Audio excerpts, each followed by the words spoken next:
August 1944, Supreme Headquarters Allied Expeditionary Force.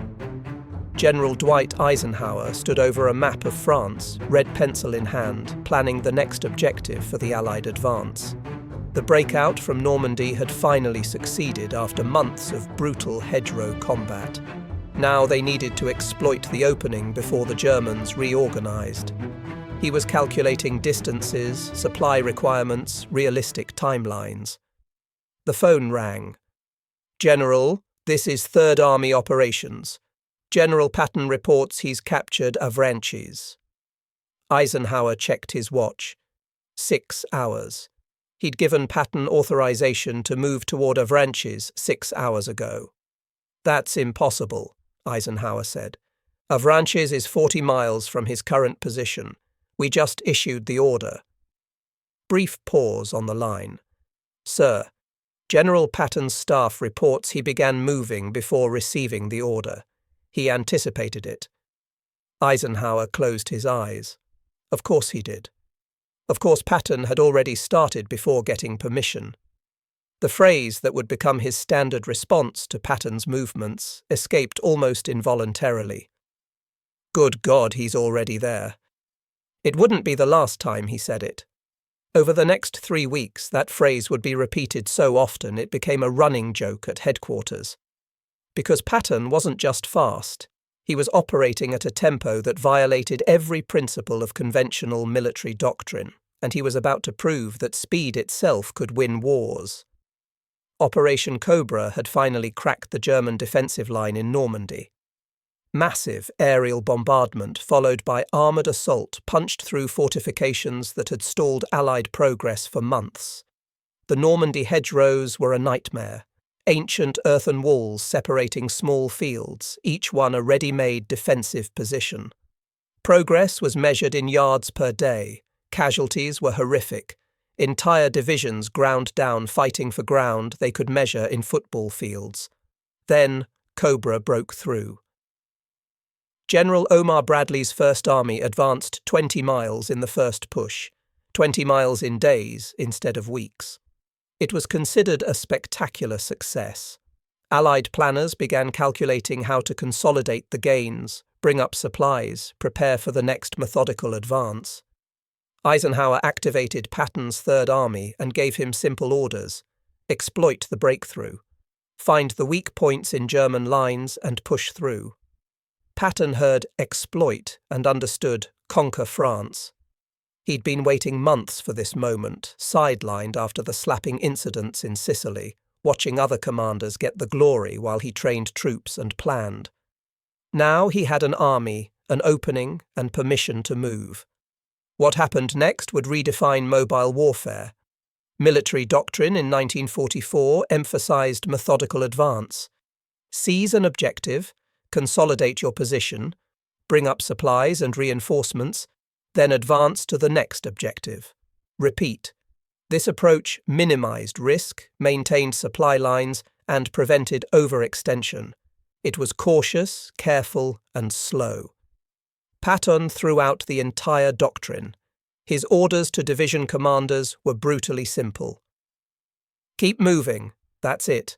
Don't stop to consolidate. Don't wait for supplies.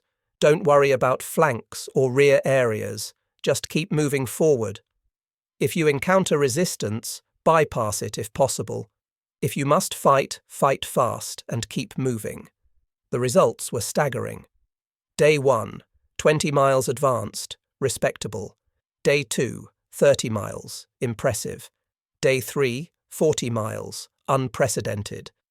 By day 4, the Third Army had advanced over 100 miles from their starting positions. 100 miles in 4 days. For context, Napoleon's fastest advances averaged about 15 miles per day. Hannibal's famous march over the Alps covered similar distances. Patton was moving at speeds that military historians thought were impossible with modern mechanized armies that required constant fuel and ammunition. German commanders receiving reports couldn't believe them. "Where is Patton now?" became a question no one could answer with certainty because by the time intelligence confirmed his position, he'd already moved somewhere else. August 3rd brought the first crisis. Fuel shortages. Tanks were running dry. Supply trucks couldn't keep pace with the advance. Normal military procedure: halt operations, establish supply lines, wait for fuel deliveries. Patton's response: use captured German fuel. Every German position overrun contained fuel dumps. Patton ordered his forces to seize enemy fuel and use it immediately. American tanks weren't designed for German fuel specifications, but Patton didn't care. If it burned, use it. He also cut all non-essential vehicle use.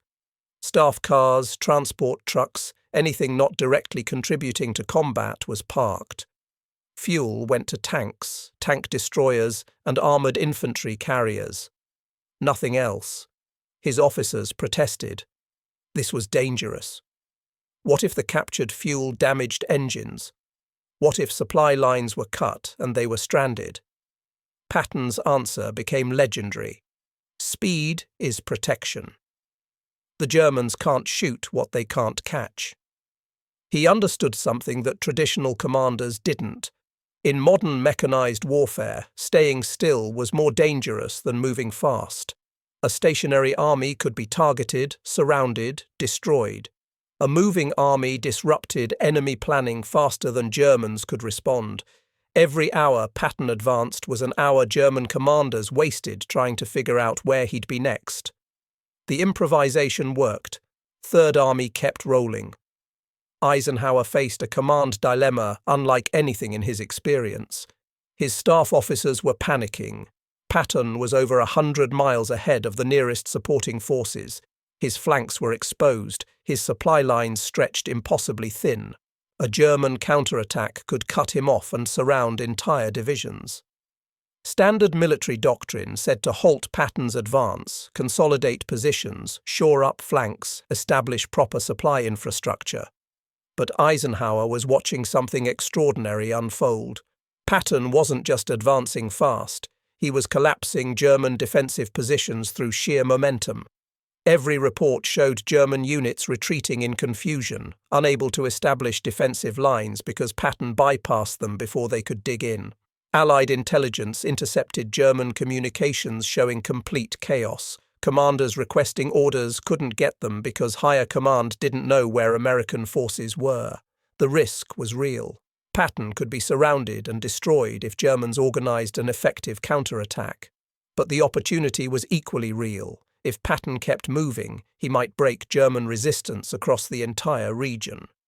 Eisenhower made the call. Advance as far as fuel allows. Not halt, not consolidate. Advance until physically impossible to continue. It was a calculated gamble, trusting that Patton's speed would protect him from the very dangers that speed created. And it worked because German commanders simply couldn't react fast enough. The German perspective reveals the chaos Patton created. Field commanders sent intelligence reports to headquarters describing American positions. By the time headquarters processed the information and issued orders, those positions were obsolete. Patton had already moved. Counterattacks were launched against map coordinates that showed strong American presence. German forces arrived and found nothing. The Americans had passed through days earlier. Defensive lines were prepared at river crossings and road junctions that seemed logical blocking positions. Patton ignored the logical routes and took secondary roads, farm tracks, whatever got his forces around German defences fastest. Field Marshal Günther von Kluge, commanding German forces in Normandy, sent increasingly desperate messages to Hitler describing the situation. We cannot predict Patton's movements. He does not follow conventional military patterns. He attacks where we are weak and bypasses where we are strong. Our intelligence is always 24 hours behind his actual positions. Hitler's response was to demand counterattacks and to hold positions. Both orders were impossible to execute against an enemy who moved faster than orders could be transmitted and confirmed. The psychological impact was devastating. German soldiers knew Patton was coming but didn't know from which direction or when. Units prepared for combat found themselves bypassed and cut off. The defensive collapse wasn't caused by superior American firepower. It was caused by superior American tempo. Patton moved so fast that German command and control systems couldn't function. August 6th, Patton executed another maneuver that left Eisenhower simultaneously impressed and frustrated. He pivoted the entire Third Army 90 degrees from heading west into Brittany to heading east toward Paris. This wasn't in the plan. Allied strategy called for securing Brittany's ports before pushing east. Patton ignored the plan. He argued that Brittany was a sideshow. The real prize was France, and beyond it, Germany.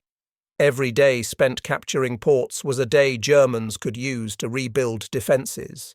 Keep moving east, and German defences would collapse entirely. Eisenhower's staff calculated that reaching the Seine River would take until mid-September at best. That assumed normal advancement rates, methodical clearing of German positions, and proper supply management. They were still doing the math when Patton crossed the Seine on August 19th, weeks ahead of schedule. Eisenhower got the report and said it again. Good God, he's already there. Paris was next. The original plan called for bypassing Paris to avoid urban combat and the logistical nightmare of feeding millions of civilians. Patton's forces were approaching from the south faster than planners could adjust. French resistance forces in Paris launched an uprising, forcing Allied command's hand. American and Free French forces entered Paris on August 25th. The symbolic and strategic importance was enormous. But for Patton, Paris was just another objective. He wanted to keep pushing toward the German border. August 25th, the Third Army stopped, not because of German resistance, because they ran out of fuel. Completely. Tanks sat immobilized on French roads, empty. Patton was furious. He demanded priority for fuel shipments. His forces were at the German border. Give him gas and he'd be in Berlin by September. Eisenhower faced another impossible decision. Fuel supplies were limited.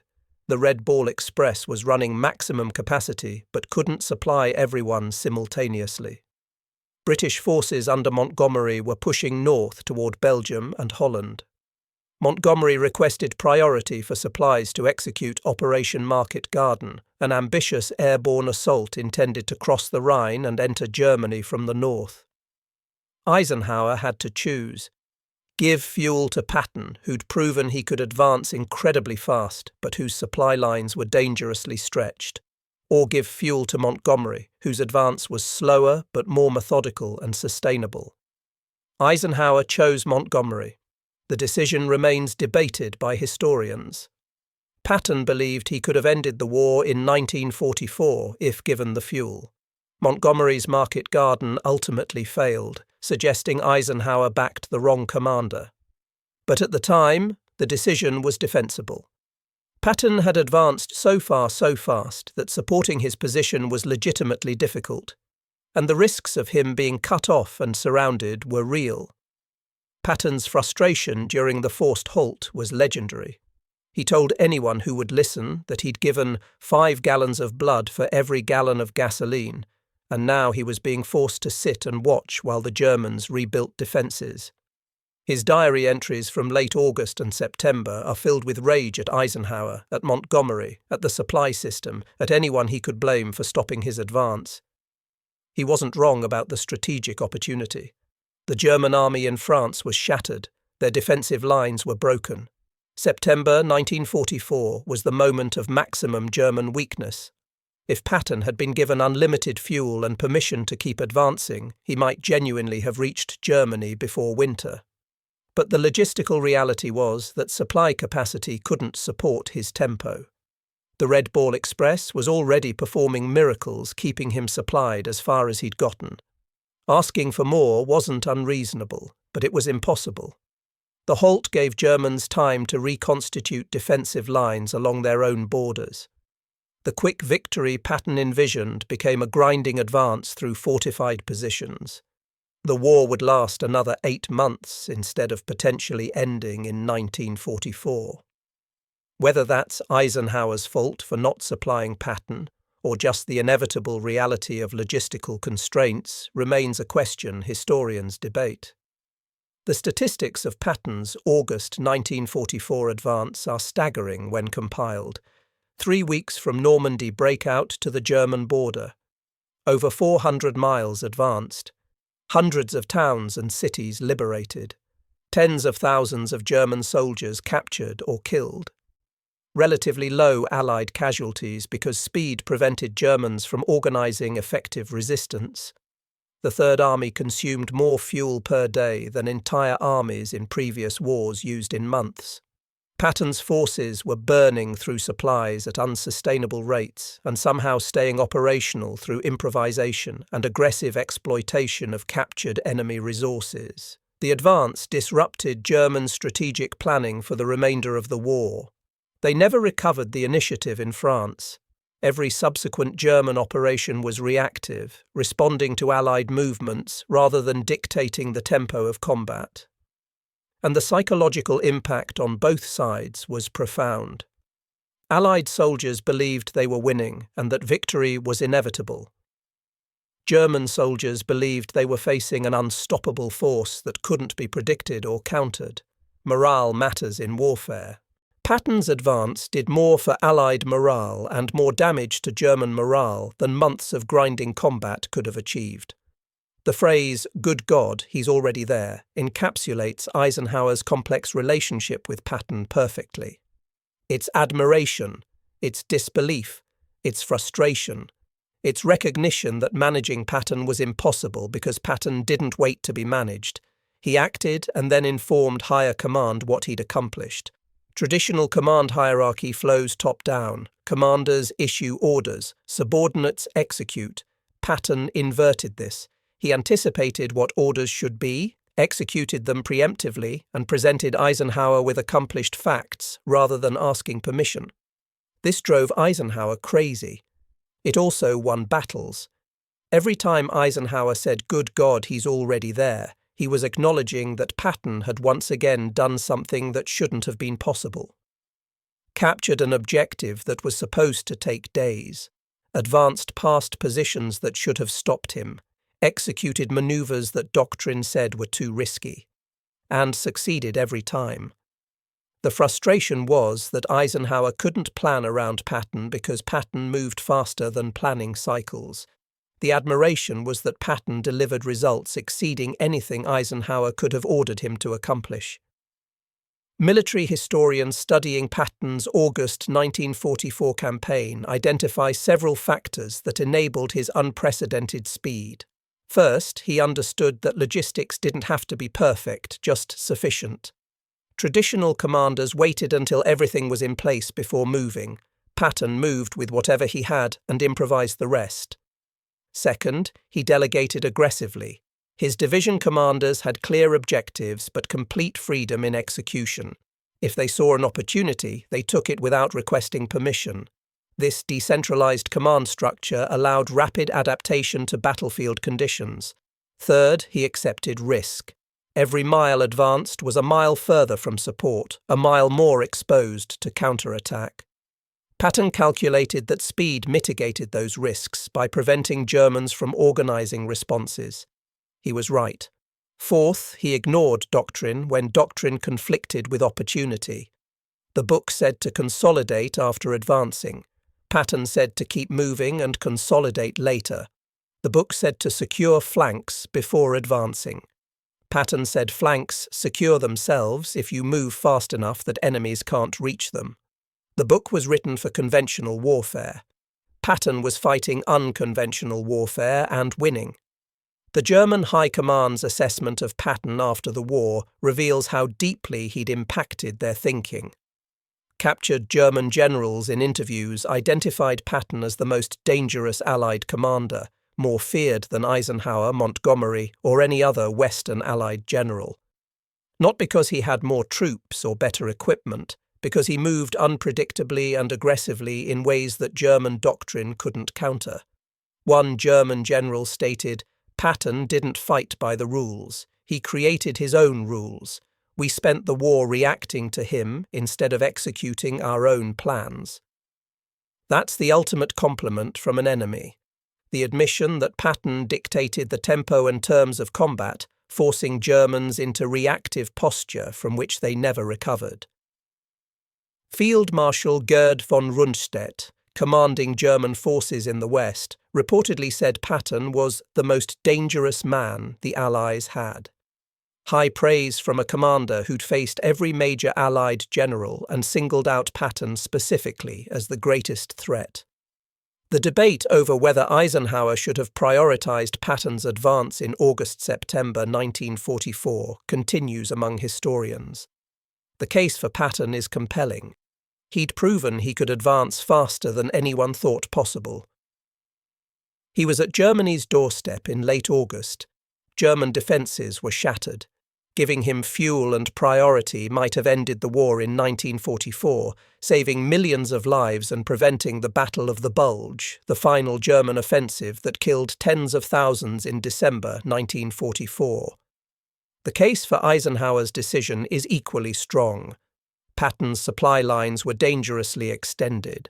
Supporting his advance required diverting resources from other critical operations. The risk of him being cut off was real, and Market Garden, while ultimately unsuccessful, was a reasonable strategic gamble at the time. Eisenhower couldn't know it would fail. The truth probably lies between. Eisenhower should have recognized Patton's advance as a once-in-the-war opportunity and prioritized it. But the logistical constraints were real, and supporting Patton at the expense of all other operations carried genuine risks. Reasonable people can disagree. What's not debatable is that Patton's August 1944 advance was one of the fastest sustained military advances in recorded history and possibly shortened the war even with the September halt. The lessons from Patton's campaign remain relevant to modern military doctrine. Speed matters. The side that operates at higher tempo dictates the terms of combat. Logistics can be improvised if commanders are willing to accept risk and think creatively. Conventional doctrine is a guide, not a straitjacket. When opportunities arise that don't fit doctrinal templates, commanders must be empowered to exploit them. Decentralized execution with clear commander's intent produces faster decisions and better battlefield results than rigid hierarchical command. And perhaps most importantly, in warfare as in other competitive endeavors, being unpredictable is often more valuable than being perfect. Germans couldn't counter Patton because they couldn't predict him. His unconventionality was itself a weapon. Modern armies study Patton's campaigns specifically to understand how to move faster, think more creatively, and operate inside enemy decision cycles. The principles he demonstrated remain foundational to contemporary operational art. Patton died in December 1945, killed in a traffic accident in Germany. He never returned home to the hero's welcome he deserved. His legacy lived on in the soldiers who served under him and the commanders who studied his campaigns. The Third Army's record was unmatched among Allied forces. Farthest advanced, fastest moving. Highest enemy casualties inflicted per Allied casualties taken. Every metric of combat effectiveness showed Patton's forces performing at levels exceeding peer units, and the August 1944 breakout remained the defining moment, the time when one general refused to accept that conventional limitations applied to him and proved through execution that speed and audacity could accomplish what caution never could. Eisenhower's memoirs, written after the war, gave Patton full credit for the breakout. The frustration visible in "good God, he's already there" was replaced with appreciation for what Patton had accomplished. Whatever management headaches he'd caused, whatever controversies he'd created, the results spoke for themselves. Patton had advanced faster and further than anyone thought possible, collapsing German resistance across France and potentially shortening the war by months. The men of the Third Army who advanced those 100 miles in 4 days, who crossed France in 3 weeks, who reached the German border ahead of schedule, they knew what they'd accomplished. They'd participated in military history, not the slow grinding type, the legendary type, the kind that gets studied centuries later because it transcended what was thought achievable. When veterans gathered in post-war years, Third Army soldiers had their own culture, their own identity. They'd served under Patton. They'd done the impossible. They'd moved so fast that their own supreme commander couldn't keep track of them. That pride was earned through cold calculations of speed and distance, through improvised logistics and captured fuel, through bypassing German strongpoints and racing past prepared defences.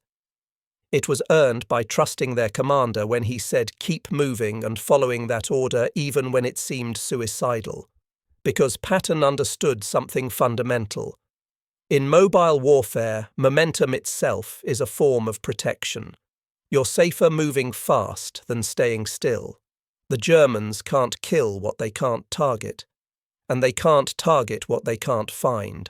And they can't find what moves faster than their intelligence can track. August 1944. 3 weeks, 400 miles.